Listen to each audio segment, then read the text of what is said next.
Alright, Shalom. I want to give all praises to Yahweh, Bahashem Yahushai, Bahashem Rakakadash. Double honors to the apostles and elders, the great millstone. Salutation to all the brothers and the few sisters out there. On to this life foreigners from the seed of Abraham, Isaac, and Jacob. Shalom in the Hebrew, which means peace. As you can clearly see, there ain't no secret. People are losing their jobs right and left. Left and right. Things are tightening up. Things are getting rough. And it's not going to get any better. It's not going to get better. Oh, brother, I did a video about a woman had an angel telling them all the things that's going to happen in 2024, how it's going to get worse. It's not going to get better. And you can clearly see that. And what it proves that is the greed is substantial. Like, these people are making more money than they can ever imagine. Yet, instead of sharing the wealth with the locals or the people that's working for them, they rather just get rid of people. Got brothers that work construction stating that their companies that they work for, they're not even hiring. And we in the booming season. That booming season is summertime. And the majority of places are not even hiring. Alright? So there's some horrible things is about to happen, man. And this proves that a lot of unrighteousness is in display. Proverbs 29 and 2 tells you, when the righteous are in authority, the people rejoice. But when the wicked beareth rule, the people mourn. And the people are mourning. Majority of people are sick, mentally, spiritually. Well, spiritually first, mentally second, physically last. This is why people got to take drugs in order to sustain any sort of normalcy. All right? Because in order for you to live in a world the way it is and keep a smile on your face, like nothing's going on outside, you got to be on some serious hefty drugs. Okay, the scripture tells you, you get that too.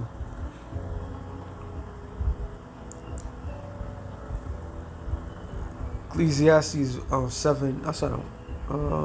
2. It's better to go into the house of mourning than to the house of feasting. For that is the end of all men, and the living will lay it to his heart. So when you're in a mourning state, when everything is normal, you're in a good position. Now, because everybody else is feasting. When you work the job forces, everybody can't wait till Friday. So Saturday night they can go party, recoup on Sunday, and come back to do the same bullshit that they was doing during the week. Now, people can't do certain things no more. They can't do things that excites them, because they gotta think back. So when we was out there in the mindset of not being in the house of mourning, they look at us like we was weird, but we was in the right spirit. All right, we was in a right spirit. So sorrow is better than laughter, for by sadness of the countenance the heart is made better. Because you are prepared for the worst. Scriptures, not the scriptures, but the world. There's a saying in the world: prepare for the think of the worst. Some shit like that. Like your mind is supposed to be on the worst possible outcome, and you just hope for the good, no matter what the situation, whatever comes into mind. Why that thought process? Because you're bracing for impact. This is why a lot of people, when they do get laid off, they're like, okay, I got laid off. Some used to, if you get laid off, you save up some money. It's like, okay, I got laid off. I could stay out of work for X amount of months, and then now I get back on my feet. I can pay my bills. Now, you miss one paycheck, your whole life is ruined. So the whole time, there was a certain mindset that you have to carry. And now people can't handle this. It says the heart of the wise is in the house of mourning, but the heart of the fools is in the house of mirth. When shit is good. Alright? It says better to hear the rebuke of the wise than for a man to hear the song of fools. For as the crackling of thorns under a pot shows the laughter of the fool, this is also vanity. I'll select it. But here's the point. Surely oppression maketh a wise man mad, and a gift destroyeth the heart. So oppression, knowing that you was in an oppressed state, should have made you mad. So like, this is not right. Now, everybody's saying the same thing. This is not right. But it's too little too late. This whole entire system is built on corruption. Like she said, the guy said it. He said, people think that if you get with a big corporation that you're safe. They don't care. They'll lay you off like it's nothing. Because they don't see people as anything. They just see you as to fill a slot while they consistently getting rich. But all that, them just getting rich, it's like the show Game of Thrones. The people, when the people lose it, the people gonna lose it. 2 Ezra 15 chapter, that's all it's about. People gonna take matters into their own hands. Matter of fact, so I'm talking about that. 2 Ezra 15. Let's go to the point. I think it's 16. No, sorry, 14. Woe to the world and them that dwell therein. For the sword and the destruction draweth nigh. One people shall stand up and fight against another, and swords in their hands, because people are going to lose it. And they're going to take their anger towards whoever, black, white, Chinese, whoever they think they have the better advantage than they did, they're going to take that anger on them, especially those that prosperous. That's why I wanted to get Ecclesiastes 12, and I'll start at 1. So remember now the decree of the days of thy youth, while the evil days come not near. I said, come not near the years draw. Come not near, nor the years draw near, when thou shalt say, I have no pleasure in them. So useful lust and useful mindset. You go out there, you work, and you spend your money on bullshit and this, that, to the third.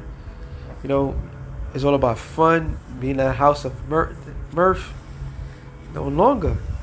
You should have put your energy and your thought process into the Lord before this bad times are coming. So while the sun and the light, or the moon, or the stars be not darkened, which is judgment, nor clouds return after the rain, the day when the keepers of the house shall tremble. So those that are in a position, good positions, all these execs that's sitting back,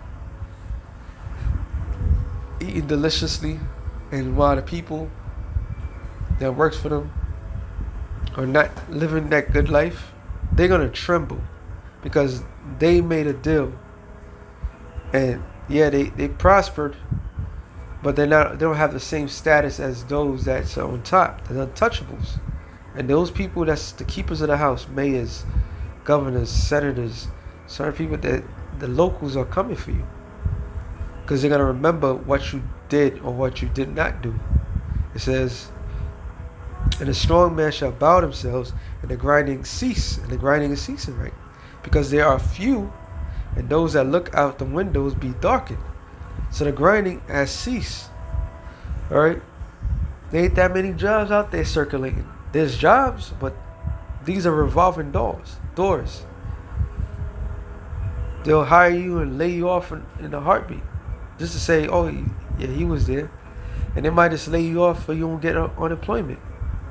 So there's a lot of shady things that's going on in this society.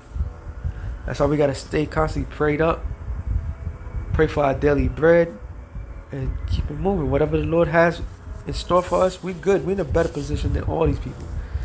There's a reward for being in the house of mourning all these years. All right. It says, and the doors shall be shut in the streets, which we got a taste during the pandemic, when the sound of the grinding is low, which grinding is what? Representation of jobs is low. All right. Construction. Construction is not even hiring people like they supposed to during the busiest season. It is like, I can't wait for Trump to get in office, but think about the logics behind that. Let's say if he was gonna bring back jobs and all that,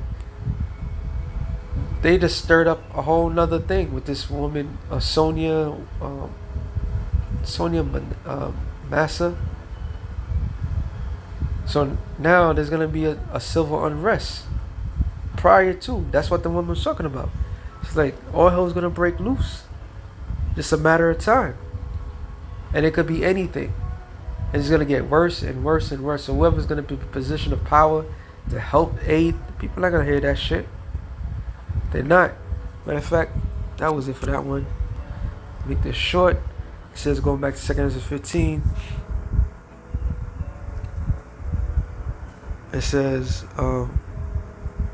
16 now.